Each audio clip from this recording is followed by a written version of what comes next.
La fin de match, les gars, c'est un sketch. En tant que fan de football, j'ai jamais vu ça de ma vie. J'ai cru c'était une finale de Coupe du Monde. Première mi-temps, on s'est fait manger, on s'est fait humilier, mais on s'est pas pris de but. Miracle. Deuxième mi-temps, on les tabasse. On met le premier but. Coup franc incroyable de ce boss là, les gars, j'ai pensé à CR7 Prime 2008. Frappe flottante comme à l'époque, les gars, j'allais en parler pendant toute la soirée. Il fallait que Bernardo Silva marque sur une tête déviée de Haaland. Il reste 7 minutes.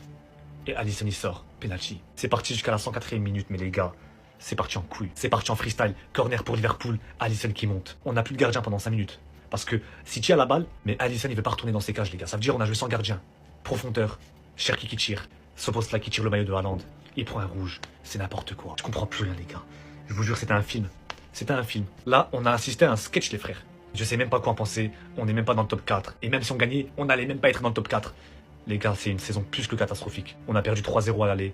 Et là, on perd 2-1 à la maison. J'aimerais qu'on m'explique comment ça se fait qu'en première mi-temps, on est la meilleure équipe au monde et en deuxième mi-temps, on est une équipe de DHR. Tous nos matchs, entre la première mi-temps et la deuxième mi-temps, il y a un monde d'écart. C'est du grand n'importe quoi. En première mi-temps, à Anfield, j'ai l'impression qu'on était au quartier en train de faire un match. On était en train de les tabasser. Deuxième mi-temps, on s'est mis tout seul à reculer, à leur laisser le ballon et à leur donner l'opportunité d'avoir des occasions. Et c'est prouvé statistiquement parlant, on est la meilleure équipe en première mi-temps et on est la pire équipe de première ligue en seconde mi-temps. J'aimerais comprendre d'où vient le problème. Qu'on vienne pas me dire qu'à chaque mi-temps, l'équipe adverse a compris la tactique à Guardiola et l'a déjoué à chaque fois. Parce que même dans les intentions, on n'arrive à rien produire. 2-3 passes, c'est trop compliqué pour nous. Donc la deuxième mi-temps, elle était compliquée. On a failli donner de la lumière à Wirtz. Pour vous donner une ordre d'idée d'à quel point on était au fond du gouffre. Malgré tout, on arrive à décrocher la victoire dans les derniers instants du match. Mais je vous assure, faudrait parler de l'arbitrage. Parce que des deux côtés, c'est catastrophique. Liverpool. Liverpool. Liverpool. Vous savez ce qui s'est passé aujourd'hui? Un braquage. Un vol à main armée. Une rasba. Une coupette. Tout ce que vous voulez. Là, en fait, pour vous la faire court, on est venu à Anfield. On est venu avec un calibre. On vous a demandé les 3 points. Gentiment. C'est mieux vous donner les 3 points gentiment. Sinon, on aura recours à la violence. Chose qu'on n'avait pas envie. On vous aime bien. Là, on a juste une galère avec Arsenal à régler. On vous aime bien. Demandez les 3 points gentiment. Vous jouez les fanfarons. Pendant 70 minutes, en plus de ça, vous voulez nous mettre des coups francs comme si on était les petits d'Arsenal. Les petits de Londres en rouge, là. Mais vous nous avez pris pour qui, en fait? Bah forcément, on utilise la violence, en fait. Vu que vous voulez pas comprendre, on parle avec la bouche, vous comprenez pas. On vous parle anglais, on vous parle français, vous avez du mal à comprendre. Bah on utilise la violence. Voilà, la violence, tout le monde connaît. Bah on a utilisé la violence. Voilà ce qui s'est passé aujourd'hui. On n'a rien contre vous, nous. On n'a rien contre vous. On a juste un problème avec les mecs de Londres en rouge. On avait besoin de ces 3 points absolument. On vous a parlé, vous avez voulu jouer les fanfarons, on a utilisé la violence, mais ça se reproduira plus. Vous inquiétez pas, ça se reproduira plus. Juste, on en avait besoin. 70e minute, vous mettez des coups francs, vous me prenez pour qui en fait? Vous commencez déjà à surveiller le ciel. Malheureusement, c'est venu d'en bas. Le calibre, il est là en fait. Le calibre, il est pas dans le ciel, il est là. En fait, il est là, il est là, il est là, là. Ah ben oui. Je pense que la prochaine fois, il ne sera pas autorisé à rentrer dans le stade. Je pense qu'ils vont l'enfermer à l'extérieur d'Anfield pour ne pas qu'il rentre sur le terrain. Parce que le peu de fois où il est venu dans ce stade, en fait, je commence à croire qu'il les aime pas. Je commence à croire que Gigio Donnarumma, dans son enfance, il a eu des problèmes avec Liverpool. Parce que déjà, la dernière fois qu'il était passé là-bas, c'était avec le Paris Saint-Germain. L'histoire, on la connaît, séance de penalty. Il fait sa séance, il fait même son match. Le PSG sort Liverpool. Aujourd'hui, City qui se déplace à Anfield dans un match archi important. Que ce soit déjà pour Liverpool, parce que malgré tout, les équipes devant eux, ben ouais, elles avancent. Donc Liverpool se devait de recoller au classement. Et City, ben, se devait de gagner pour essayer de recoller un minimum à Arsenal. À la 98e, bon, c'est pas le temps montré. À la 98e, City menait 2-1. Liverpool, ils ont une action, c'est McAllister. Et Donnarumma te sort cet arrêt. Si vous voulez, j'ai un autre angle. Voilà, juste pour admirer en fait. Il est écœurant, les gars. Il est écœurant. Là, vraiment, si je suis fan de Liverpool, je le déteste, ce gars. Je le déteste. Parce que quand il est comme ça, c'est trop. Là, vraiment, cet arrêt, on verra à la fin de saison de Man City. Et si ils arrivent à aller chercher un truc, cet arrêt, il ne faudra pas l'oublier. Son pied droit, il est classé dans les armes à feu les plus dangereuses du monde. Je suis très honnête avec vous, parce qu'en fait, ce gars, il ne faut pas le laisser frapper. Parce que son pied droit, c'est un sniper. C'est-à-dire qu'au moment où son pied a l'impact avec le ballon, si tu clignes des yeux, c'est fini. Parce que sinon, le ballon, tu le vois dans la lucarne.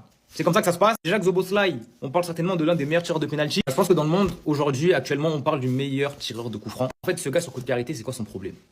Qu'est-ce qu'on lui a fait? Parce que là, son coup franc d'aujourd'hui, les gars, c'est quoi ce truc? Il t'envoie une frappe extérieure, le ballon, il fait un effet, ça part poteau rentrant. Donnarumma, il peut rien faire. Maintenant, j'ai envie de vous demander, c'est son combienième de coup franc dans la saison?